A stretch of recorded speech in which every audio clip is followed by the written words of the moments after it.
Hello, I'm Anthony Hobbs, and this is Battlestar Galactica, episode 13, and it's The Living Legend. Yes, Roland Rat had a theme tune called Living Legend, at the rat race he's at number one.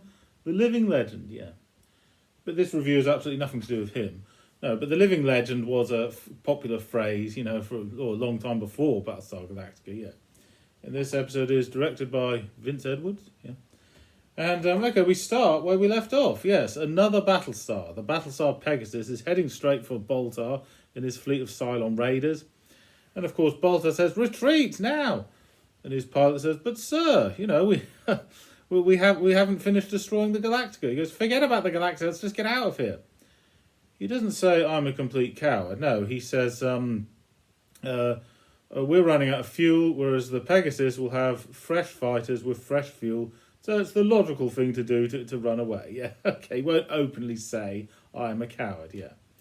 Anyway, then we have Sheba, a really good character, the daughter of Commander Kane, yeah. And she's going to do a mission on Gamorre, the planet Gamorre. It's a pun on Gomorrah, the city of Gomorrah. I thought it was the Cylon homeworld, but it isn't. Apparently that's the planet Cylon. No, this is a Cylon outpost, Gamorre, yeah, with lots of their weapons and where they launch lots of their fighters and everything. Anyway, Sheba and Starbuck and Apollo and Bojay and Cassiopeia are going to get in a shuttle, do a sneak mission, basically, at night time, go down, blow up all their batteries and generators so they can't send fighters to attack the Battlestars, yeah. And they're dressed all in black leather, because it's a night time, they don't want to be seen. Well, having said that, Sheba is very beautiful to look at in black leather. And, oh yes, and this happens. Starbuck does a little bit of flirting with Sheba, yeah, and just before the mission starts. And, well, it's not proper flirting, it's very mild flirting. But what about the love triangle? Kane and Starbuck, both in love with Cassiopeia, and she doesn't know which one to choose. What about Starbuck's undying love for her? And technically, Cassiopeia hasn't chosen which man she wants yet. I think she'd be unimpressed if she found out Starbuck had been doing a bit of flirting with Sheba. Well, I guess Starbuck is just second nature to him to flirt with a beautiful woman, yeah. Anyway, they go in a shuttle and parachutes, land silently, and yes, but bombs everywhere to blow up all the various weaponry of the Cylon base. Now, the planet Cylon, we see other robots that look very like Lucifer and Cylon Centurions. Yeah, a whole society, a whole planet dominated by Cylons, yeah. And we see the Cylon Imperious leader himself. Well, I say see him. We see the side of his head, and when he's giving a speech, we see the back of his head, because his face was deemed too frightening for children. So why did they make a toy of him? Is a toy less scary than the TV show? Now, not all of the story, but certain parts of the Battlestar Galactica story, they were making it up as they were going along. For a start, the Cylon Imperious leader was supposed to have been blown up at the end of episode 3. No, that wasn't him. That was a machine leader, yes, a replica of the real thing. And I thought, okay, so this time it genuinely is the Cylon Imperious leader, and it is. At first, and then the writers changed them. Like, no, this isn't the real McCoy, no, this is another robot copy of the original Cylon Imperious leader. So yes, they changed their minds, made stuff up. Oh yes, and we learn a thing or two about Cylon society. In Cylon society, the leader is priority one. His safety means more than anything, and that's why when there's Cylon raiders about to destroy one of the Battlestars, Lucifer on the communicator says, "Stop, disengage, leave that Battlestar alone. You are to go back to Gamorre and protect the leader. We must protect our beloved Imperious leader at all costs." Yes, the life of the leader is priority one. But Commander Kane is willing to self-sacrifice himself to save other people. So yes, human rules are very different, yeah. Oh yes, and Sheba dislikes Cassiopeia. Well, naturally, because she doesn't want her father to get it on with a much younger woman. No, that's creepy, that's weird. She'd rather he got on with someone the same age as himself. However, when she sees Cassiopeia save a human life and risk her own life to save others, and she's a really good doctor, yes, Sheba changes her perspective. She doesn't see Cassiopeia as a blonde bimbo anymore. She sees it as a real person, yes, a very brave, competent woman, yeah. And then there's, yes, more space battles, yeah, here, there, and everywhere. And the Pegasus has ordered a launch attack against Cylon raiders. And Sheba herself goes and fights in this epic great battle. Yeah, she's a good pilot. Yeah, and Starbuck and Apollo join her. They're all fighting, hammer and tongs, fighting the Cylon Raiders. And then Sheba's Viper gets shot, but not destroyed, but disabled. Yeah, so she has to crash land on board the Galactica, and yeah, she's lucky to be alive, basically. Yeah, and she's rushed to hospital. Yeah, and then while that's going on, then it turns out the Battlestar Pegasus is going to take on 3 Cylon base ships on its own. Well, is Commander Kane raving mad? You know, how can he? That's too impossible even for him. The odds are really against him. We learned something else. I thought they were both equals, but no, Adama and Kane, technically Adama is slightly higher in rank. And when he finds out that he wants to take on 3 Battlestar Cylon base ships on his own, by right, Adama can arrest him and put him in prison and say, no, you can't do that. I forbid it, you know.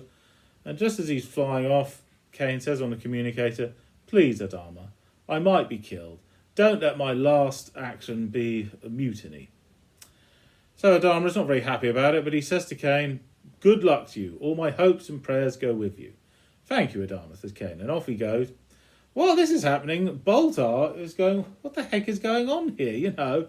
Why is a Battlestar coming to attack 3 base ships? Is he raving mad? Who in their right mind would be foolhardy enough to attempt an attack like that? And Lucifer says, may I suggest, I mean, I don't know, but I'm guessing the legendary Commander Kane. Only he would have the bravery to do that. And yes, Lucifer's guess is right. And Boltar goes, yes, of course, Kane, he wants me. He doesn't care that the odds are against him. You know, he doesn't care it's an impossible mission. He has no qualms about doing a miraculous thing like this. Yeah. You know, he doesn't care if he gets killed or his Battlestar's destroyed. As long as he gets to destroy me, that's all that matters, yeah. So Boltar says, okay, he orders the other 2 base ships to go and attack the Pegasus. And while that's happening, he's going to run away. Yeah, that sounds like true character. Boltar is a coward and runs away, yeah.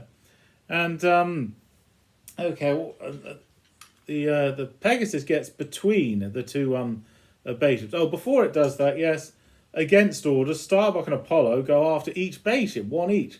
1 Viper against 1 base ship and 1 Viper against the other base ship. Well, they do that because once they get inside, or more or less inside the base ship, they shoot their laser cannons, destroy the laser cannons of the Cylons, and because the Cylon base ships can't shoot at them for danger of destroying another base ship, yeah. So they do that to do a lot of damage and then fly away, yeah. Then the Battlestar Pegasus gets in between them, fires missiles on either side of the ship, blows them to bits, and there's a massive explosion everywhere. And we don't see the Pegasus at all. There's no sign of it. Either she went away really, really fast, or she was destroyed as well. It's not clearly specified. And Apollo looks and says, I can't see the Pegasus. All I can see is nothing but sparks, yeah. Then he looks at his scanner, a massive Cylon attack fleet. Thousands of them are coming for them. And they go, right, that's it, we have no choice. So Starbuck and Apollo go as fast as they can with their turbojets and get back to the Galactica quickly, yeah. Now maybe Kane, the reason he has no fear of dying or anything, because he doesn't have a ragtag fugitive fleet of civilians. Yes, they're nothing but military people on board the Pegasus. That's why they're obsessed with winning battles all the time, yeah. Anyway, Starbuck and Apollo, they get safely back to the Galactica. Now, is Kane raving mad trying to take on 3, well, technically it was 2 base ships all on his own? Or was that a noble and good thing he did? Because if he was destroyed, he sacrificed his life to give the Galactica the time she needed to get away and save all those people. So if you self-sacrifice so that others can live, I suppose that's a good thing, yeah. Anyway, Sheba, still in hospital, and says, well, was he destroyed or not? And Apollo says, we didn't physically see him destroyed. He might have gotten away. Well, what are the odds of him getting away? And Apollo says, what were the odds of him getting away 2 yarns ago? Oh, yarns means years, 2 years ago. They can't go back to see if he's okay, because if they do that, the whole Cylon Raiders will destroy them, yeah. So they just have to get away from here as quickly as possible. But maybe one day in the future, they'll be reunited with Commander Kane and the Battlestar Pegasus, yeah. But until that day comes, Sheba is made part of the crew, and that's good, yeah. Yeah, I really like the character of Sheba. Okay, she's a newcomer, but after she joined the show, yeah, it was hard for me to imagine the show without her, yeah. She's like the equal to Starbuck and Apollo, yeah. She's just as good a pilot and just as brave a fighter. So yeah, what a great intro to a new character, yeah. Sheba arrived with lots of great cool stuff to do, yeah.